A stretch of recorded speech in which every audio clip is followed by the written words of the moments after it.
Welcome back दोस्तों। One piece chapter 1168 का spoilers आ चुके हैं और सही में ये काफी इंटरेस्टिंग होने वाले हैं, बिल्कुल लास्ट स्पॉयलर के जैसा, क्योंकि यहाँ पे सैंक्स का भी हमें कुछ कारनामा देखने को मिलेगा और स्पॉयलर्स में हमें हरल्ड का फ्लैशबैक भी दिखाया गया है कि कैसे ईमू ने उसका काटा था। और यहाँ पे सैंक्स और हरल्ड दोनों गॉड नाइट पे प्रमोट होते हैं, लेकिन सैंक्स यहीं पे अपना चाल चलता है, जिसे देख के तुम भी कहोगे भाई सैंक्स कुछ तो है यार, लिटरली आइजन बना पड़ा है। ये लिटरली सैंक्स आइजन वाला फीलिंग दे रहा है, जो कि सही में काफी इंटरेस्टिंग है। तो चलो बिना टाइम गवाए इस स्पॉइलर को स्टार्ट करते हैं। स्पॉयलर्स में हमें कवर पेज के बारे में कुछ बताया नहीं गया है, तो अपन लोग डायरेक्ट मेन स्पॉइलर में बढ़ते हैं।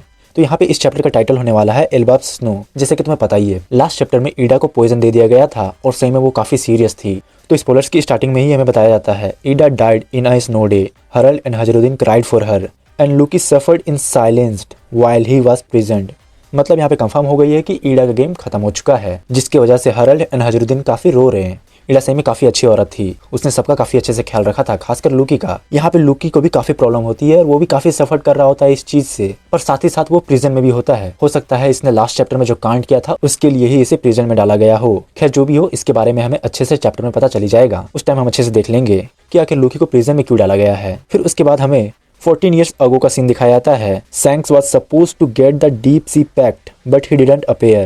Instead, they decide Harold will be promoted for deep sea pact and become a king of God.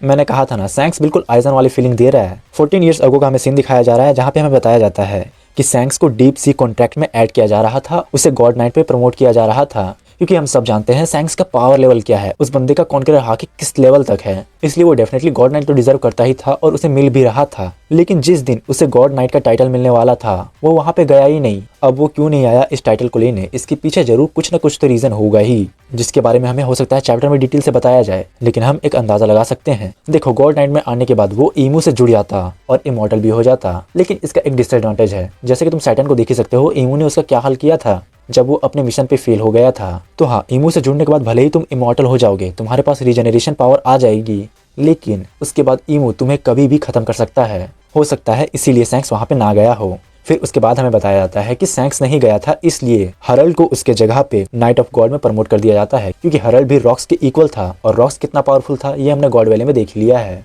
और ये भी हो सकता है कि इसके बाद वर्ल्ड गवर्नमेंट एल्बाफ को अपना ले, क्योंकि गॉड नाइट से में काफी ऑनरेबल टाइटल है जो कि सिर्फ कुछ ही को मिलता है। उसके बाद हमें बताया जाता है Harald gained more power and immortality. जैसा कि मैंने कहा था, गॉड नाइट में आने के बाद तुम इमॉर्टल हो जाते हो, जो कि हरल्ड हो चुका है और उसकी पावर काफी हद तक बढ़ चुकी है। सोच के देखो, वो पहले से ही रॉक्स डी जेबेक्स के इक्वल था, लेकिन अब वो पहले से भी ज्यादा पावरफुल हो चुका है। इससे तुम इसके पावर लेवल का अंदाजा लगा सकते हो कि अब इसकी पावर किस हद तक बढ़ गई होगी।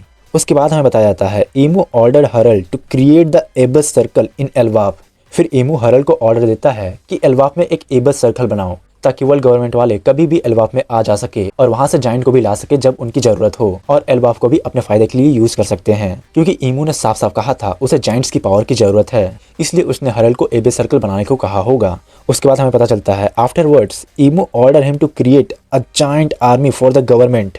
जैसा कि मैं हमेशा कहता हूँ, वर्ल्ड गवर्नमेंट सिर्फ अपने बारे में सोचते हैं, उन्हें किसी और से घंटा कुछ नहीं लेना देना।